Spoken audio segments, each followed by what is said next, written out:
আমরা একটা খ্যাতির বিড়ম্বনা দেখতে পাচ্ছি মাননীয় স্পিকার।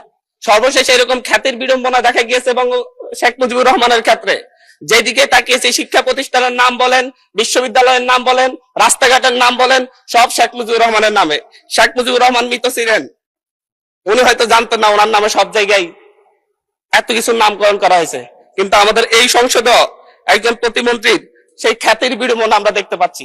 উনি কিছুই জানেন না, কিন্তু 10-12টা শিক্ষা প্রতিষ্ঠানের নাম ওনার পরিবারের নামে হয়ে যায়, রাস্তাঘাটের নাম হয়ে যায়, এবং এমনকি ইউনিয়নের নাম পর্যন্ত হয়ে যায়। এটা একটা মিরাকল মাননীয় স্পিকার। মাননীয় স্পিকার, আমরা এমন এক মিরাকল সংসদে আছি যে সংসদ আমরা ফ্যাসিবাদকে উৎখাত করে আমরা এই সংসদে এসেছি, সকলেই কম বেশি নির্যাতিত হয়েছে। কিন্তু আমরা দেখতে পাচ্ছি যে সীমান্ত হত্যা নিয়ে ভারতের দালালি যেভাবে হচ্ছে, ভারতের দালালি যেভাবে আওয়ামী সরকার করত, ফ্যাসিবাদী সরকার করত, ঠিক একইভাবে আমাদের এই সংসদের বিভিন্ন মন্ত্রীরাও একই ধরনের ভারতীয় ভাষায় কথা বলে। এবং ফ্যাসিবাদী স্বরাষ্ট্রমন্ত্রী যেভাবে বক্তব্য দিতেন, আমাদের স্বরাষ্ট্রমন্ত্রী সে একইভাবে বক্তব্য দিচ্ছেন যে মাননীয় স্পিকার, সকল সীমান্ত হত্যাকে সীমান্ত হত্যা বলা যাবে না। আমরা বলছি প্রত্যেকটা সীমান্ত হত্যাই হত্যা, প্রত্যেকটা সীমান্ত হত্যাই আমাদের সার্বভৌমত্বের জন্য হুমকি।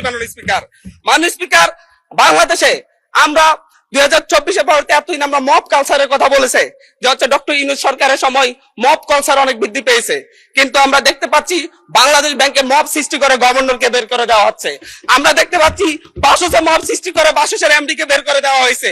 কেন? সরকার ক্ষমতায় আছে, সরকার কেন মব সৃষ্টি করে বের করতে হবে? সরকার তো তাদেরকে প্রত্যাহার করে নিলেই বা চাকরি চুক্তিভিত্তিক চাকরি নিয়োগ বাতিল করলে হয়ে যায়। এই ক্ষেত্রে সরকার মবের আশ্রয় নিয়েছে। গত 4 মাসে 17 জন শিশুকে ধর্ষণের পর হত্যা করা হয়েছে, 118 জন শিশুকে ধর্ষণ করা হয়েছে।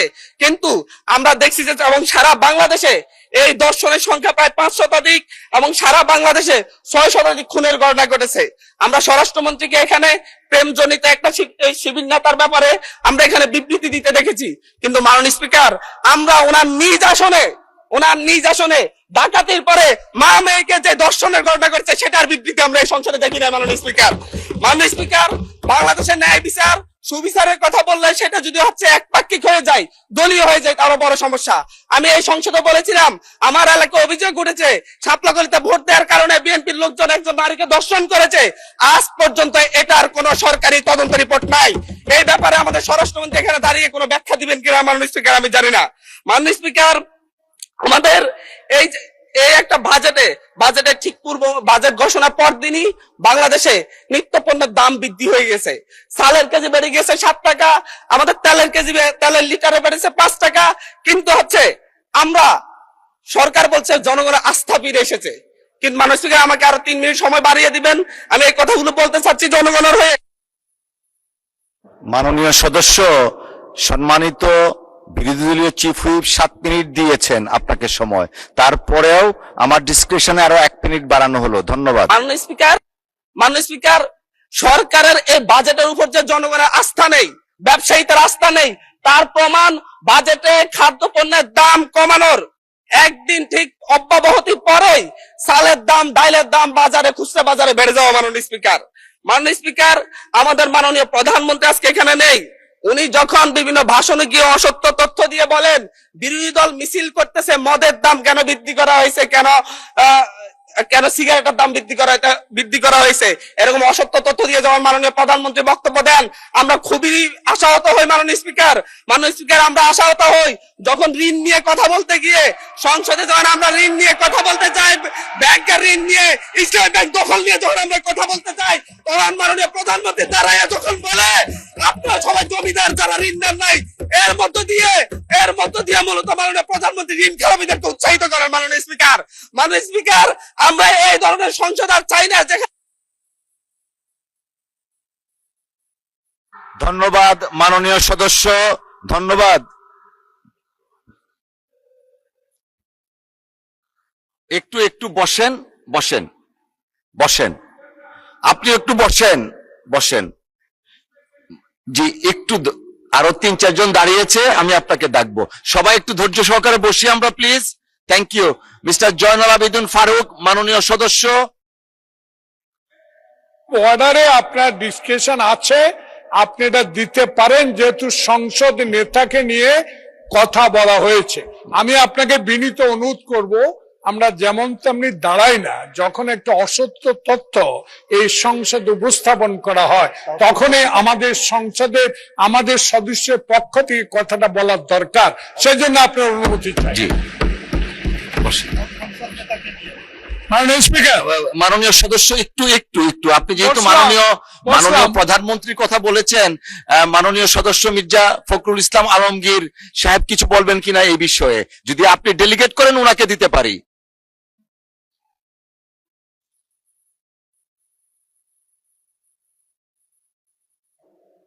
জি জি, জয়নুল আবেদিন ফারুক সাহেব, মাননীয় স্পিকার, 2 মিনিট আপনার জন্য, 2 মিনিট। আমরা এই সংসদকে কার্যকর করার জন্য উভয় পক্ষে একটা সম্মতিতে এসেছি।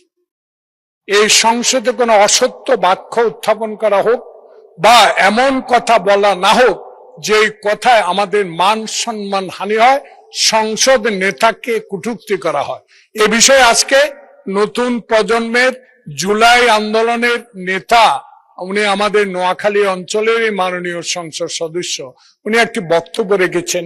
এটাতে আমরা খুবই ক্ষুব্ধ, কারণ আমাদের নেতা উড়ে এসে নাই।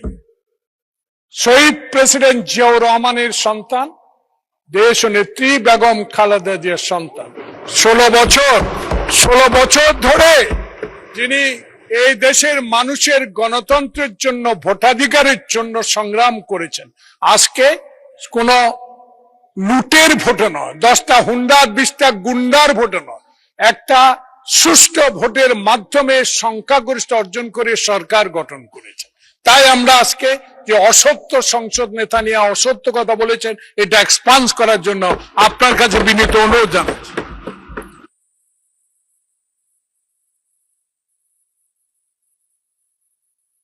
মাননীয় বিরোধী দলীয় চিফ হুইপ, আমরা আসলে বিতর্কে যেতে চাচ্ছি না, একটা বক্তব্যের প্রেক্ষিতে উনি বক্তব্য দিয়েছেন। আমরা আসলে এইভাবে চললে তো সংসদ, আচ্ছা 1 মিনিট আপনাকে সময় দেয়া হলো। মাননীয় স্পিকার, এখানে মাননীয় সংসদ সদস্য দাঁড়ালেন, তিনি যদি স্পেসিফিক্যালি বলতেন কোন তথ্যটা এখানে অসত্য, উনি তো ওনার বক্তব্যের প্রেক্ষিতে বলেছেন, উনি কিন্তু ঢালাওভাবে বলে গেলেন যে বক্তব্য অসত্য কথা বলা হয়েছে। ওনাকে তো ফ্যাকচুয়ালি বলতে হবে কোন ইনফরমেশনটা এখানে ভুল ছিল। আর মাননীয় সংসদ নেতার কথা যদি বলেন প্রধানমন্ত্রীও ভুল করতে পারেন। প্রধানমন্ত্রী এই মাননীয় সংসদে দাঁড়িয়ে বক্তব্য দেওয়ার সময় স্লিপ অফ টাং হয়েছেন, উনি তার ভুল শুধরিয়েছেন। ওনার বক্তব্যের সমালোচনা করার অধিকারও বিরোধী দলের আছেন। ফলে উনি অবশ্যই, ওনাকে আমরা সম্মান করি, উনি জিয়াউর রহমানের সন্তান, খালেদা জিয়ার সন্তান, প্রাইম মিনিস্টার, সংসদ নেতা, কিন্তু তার মানে এই না যে তাকে নিয়ে কোনো কথাই বলা যাবে না, তার কোনো বক্তব্যের সমালোচনা করা যাবে না। আমরা তো গণতন্ত্রের দিকে যেতে চাচ্ছি, আমরা কোনো ফ্যাসিবাদের দিকে আবার যেতে চাচ্ছি না। ফলে এটা যাতে মাননীয় স্পিকার আপনি বিবেচনায় রাখেন সিদ্ধান্ত নেওয়ার ক্ষেত্রে। জি, মাননীয় মন্ত্রী মির্জা ফখরুল ইসলাম আলমগীর। ধন্যবাদ জনাব স্পিকার। আমাদের মাননীয় ডেপুটি দুঃখিত বিরোধী দলের হুইপ, যে চিফ হুইপ যে কথাটা বললেন, আমার মনে হয় সত্য নয়, সঠিক নয়। কারণ আমাদের মাননীয় সংসদ সদস্য যে বক্তব্য দিয়েছেন, বিরোধী দলের, সেই বক্তব্যের মধ্যে তিনি সুনির্দিষ্টভাবেই বলেছেন যে আমাদের সংসদ নেতা প্রধানমন্ত্রী তিনি অসত্য বক্তব্য দিয়েছেন। এটারই আপনার আমাদের মাননীয় সংসদ সদস্য জয়নুল আবেদিন এটা পয়েন্ট আউট করেছেন। প্লিজ লেট মি সে, আমাদের বলতে দিন। আপনার ফ্যাসিস্টের কথা বলেন, ফ্যাসিস্টের আচরণ তো আপনাদের কাছ থেকে আসছে। You must allow us to, you must allow us to speak. আমি কথা বলছি, আপনারা কথা বলছে, আমরা কেউ কথা বলিনি। মাননীয় মন্ত্রী, পয়েন্ট, মাননীয় মন্ত্রী এদিকে কথা বলেন অ্যাড্রেস করে প্লিজ। এটা হবে, পার্লামেন্টে এটা হয়। জি জি জি, আমি আপনাকে যেটুকু অনুরোধ করতে চাই, যে অংশটুকু অসত্য আছে সেই অংশটুকু দয়া করে আপনি এক্সপান্ড করবেন। কারণ আমাদের সংসদ নেতার বক্তব্য সম্পর্কে কোন অসত্য বক্তব্য এখানে মেনে নেওয়া যাবে না মাননীয় স্পিকার। ধন্যবাদ। ধন্যবাদ মাননীয় সদস্যবর্গ। আমরা হান্নান মাসুদ সাহেব, আপনার টাইম ইজ আপ, প্লিজ বসেন। এইভাবে সংসদে যখন খুশি তখন দাঁড়াবেন, this is not the norm. Please take your seat mister Hannan Masud. মাননীয় সদস্য, দয়া করে আপনি বসুন, দয়া করে বসুন। হান্নান মাসুদ, দয়া করে বসুন। এটা শাহবাগ চত্বর নয়, জাতীয় সংসদ। বসুন।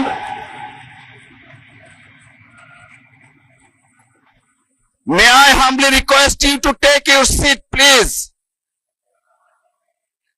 আপনি বসেন।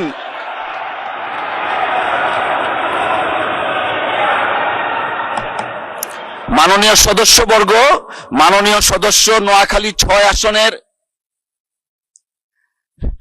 বিরোধী দলীয় নেতা দাঁড়াতে দিতে হয়। জি বলেন।